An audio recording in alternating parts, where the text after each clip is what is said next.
Dans cette vidéo, nous allons voir l'utilisation des dictionnaires en Python. Les dictionnaires sont des tables de hash, on a donc un temps d'accès, d'insertion, d'effacement et un test d'appartenance qui est indépendant du nombre d'éléments. De plus, les dictionnaires sont des objets mutables, ça veut dire qu'on peut les modifier en place, avec donc une excellente efficacité mémoire.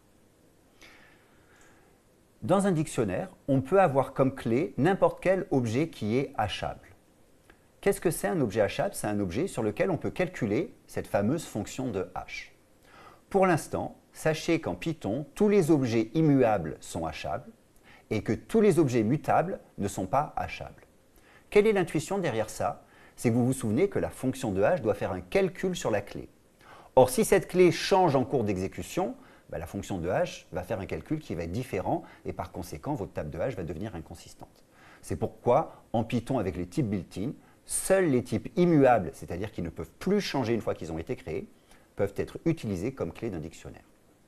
Ouvrons maintenant un interpréteur Python pour commencer à jouer avec les dictionnaires. Pour créer un dictionnaire, on utilise la notation accolade. Donc regardons cet exemple. Je vais écrire age égale accolade ouvrante, accolade fermante, et j'ai bien créé un objet qui est de type dict, le type dictionnaire. Ensuite, je peux créer un dictionnaire en écrivant directement à la main des couples clés-valeurs séparés par des deux points.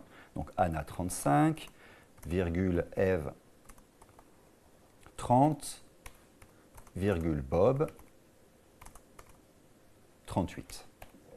Donc là, j'ai créé un dictionnaire qui a trois clés, Anna, Eve et Bob, et trois valeurs, 35, 30 et 38. Vous pouvez vraiment voir le dictionnaire comme une collection de couples clés-valeurs. Donc votre dictionnaire va stocker cette collection qui n'est pas ordonnée, il n'y a pas d'ordre dans un dictionnaire, où vous allez avoir le couple Anna 35, le couple Eve 30 et le couple Bob 38. Ensuite, votre dictionnaire va vous permettre d'accéder aux différents éléments en nommant la clé. Donc par exemple, Anna va me permettre d'accéder à la valeur correspondant à la clé Anna. Je vois bien apparaître 35. J'ai une deuxième manière de construire un dictionnaire, c'est la manière suivante. Age égale, alors supposons qu'au départ, vous ayez une liste qui contienne des tuples clés-valeurs. Anna, virgule 35, un deuxième tuple, Eve, virgule 30, et un troisième tuple, j'ai été trop vite, Bob, virgule 38. J'ai donc une liste qui contient des tuples. Or, je vous ai expliqué qu'en Python, la liste est vraiment au cœur de tous vos programmes. Donc, c'est tout à fait possible de vous retrouver à un moment avec une liste qui contient des couples de clés et valeurs. À ce moment-là, pour créer un dictionnaire à partir de cette liste de tuples, c'est très simple. Vous n'avez qu'à écrire la chose suivante. Age égale dict de A. La fonction built-in dict va créer un dictionnaire à partir de ces couples clés-valeurs où vous aurez Anna qui correspond à la valeur 35, Eve à la valeur 30 et Bob à la valeur 38. Donc de nouveau, je peux tout à fait accéder à la valeur correspondant à Bob. Donc je recommence. A de Bob. Je vois que alors, ce n'est pas A, mon dictionnaire, A, c'était la liste. Donc, je refais age de Bob. Donc, vous remarquez au passage que l'exception est tout à fait explicite. J'ai type error, list indices must be integer or slices. L'objet que je voulais manipuler n'était pas une liste, un dictionnaire, donc c'est ce qui me permet de savoir que j'ai fait une erreur. Donc, age de Bob me retourne 38, donc je réaffiche mon dictionnaire age. Et comme mon dictionnaire est mutable, je peux tout à fait changer la valeur correspondant à Bob. Donc, je peux écrire maintenant Bob égale 45. Et je regarde mon dictionnaire, la valeur correspondant à Bob a bien été modifiée.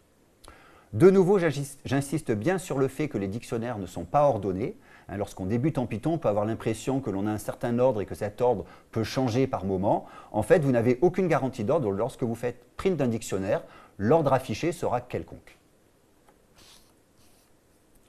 Vous pouvez également effacer un couple clé-valeur, donc une entrée dans un dictionnaire, en utilisant l'instruction del.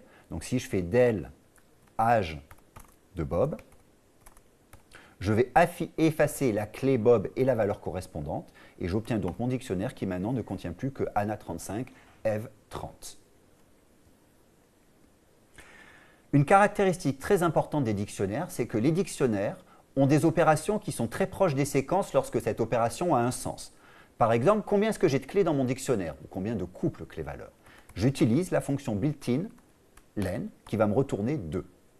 Je peux également faire du test d'appartenance sur un dictionnaire. Encore une fois, je vais utiliser exactement la même instruction que les séquences, l'instruction in. Donc je peux faire est-ce que Anna in mon dictionnaire âge? La réponse est vraie. Est-ce que Bob in mon dictionnaire âge? La réponse est fausse. Donc vous voyez vraiment ce souci d'uniformité en Python. Lorsque c'est possible, on utilise quel que soit le type des instructions qui sont les mêmes. Donc, par exemple, le nombre d'éléments dans une liste ou le nombre de clés dans un dictionnaire, c'est len. Le test d'appartenance sur toutes les séquences et sur les dictionnaires, c'est in. Pour finir, j'aimerais vous montrer comment accéder aux clés, aux valeurs ou aux couples clés-valeurs qu'on appelle les items en Python d'un dictionnaire. Donc j'ai mon dictionnaire qui s'appelle âge. Je veux accéder aux clés, je vais y accéder avec la méthode keys. Et keys va me retourner un objet qui contient les clés. Ensuite, je peux accéder aux valeurs avec values, qui va me retourner un objet qui contient les valeurs. Et je peux accéder aux couples clés-valeurs qu'on appelle les items, avec la fonction built-in, avec la méthode sur le dictionnaire items. Et on voit que j'obtiens des couples clés-valeurs. Ces méthodes keys, values et items retournent un objet qui est un petit peu particulier. C'est un objet qu'on appelle une vue. Qu'est-ce que c'est une vue en Python? C'est un objet sur lequel on peut itérer, donc on peut faire une boucle for sur cet objet, et on peut également faire un test d'appartenance, donc faire par exemple in directement sur cette vue.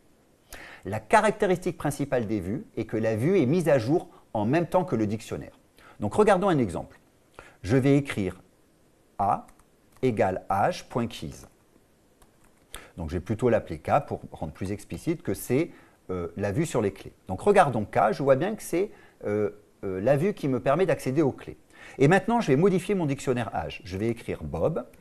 Donc, je rajoute une clé dans mon dictionnaire. Bob égale 25. Donc, je rajoute un couple clé-valeur et on rajoute les couples clé-valeur avec cette notation. Mon dictionnaire, entre crochets, la clé qu'on veut rajouter égale la nouvelle valeur. Donc, cette notation vous permet de modifier une valeur existante ou alors de rajouter un nouveau couple clé-valeur. Donc, je rajoute Bob et regardons maintenant ma vue. Je n'ai pas recréé ma vue, c'est la vue que j'ai créée avant l'ajout de cette clé. Et bien je vois que ma vue a automatiquement été mise à jour avec cette nouvelle clé. Donc en fait, les vues, vous devez vraiment voir ça comme une vue permanente sur votre objet. Si votre objet est modifié, la vue va voir ce nouvel objet qui a été modifié. Donc je vous montre ce test d'appartenance sur les vues. Si je regarde, est-ce que Anna est dans mes clés? C'est vrai. Est-ce que Bill est dans ma clé? C'est faux. Donc j'ai bien le test d'appartenance qui fonctionne tout à fait directement sur la vue.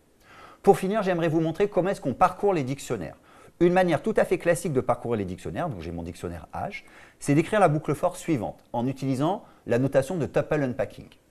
Je vais faire for k,v in âge.items.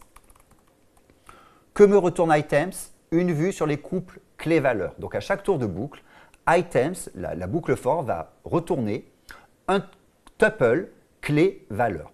En faisant k,v in ce tuple, je fais du unpacking, donc k va correspondre à la clé, v va correspondre à la valeur.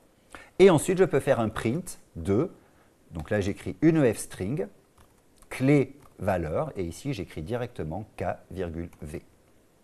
J'exécute ce morceau de code, et je vois effectivement apparaître mes couples clé-valeur. Pour finir, je veux juste vous montrer que l'itérateur sur les dictionnaires est un itérateur directement sur les âges, sur les clés. Donc si j'itère directement sur mon dictionnaire, sans spécifier de vue, ce que va me retourner la boucle for, c'est simplement une nouvelle clé.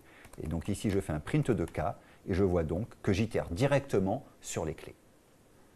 Nous venons donc de voir le nouveau type dictionnaire, qui est une implémentation de table de hash, qui permet l'accès, l'insertion, la modification et le test d'appartenance indépendamment du nombre d'éléments. La dictionnaire est une structure de données extrêmement souple qui vous permet par exemple d'implémenter sans aucun effort un agenda ou un annuaire. À bientôt!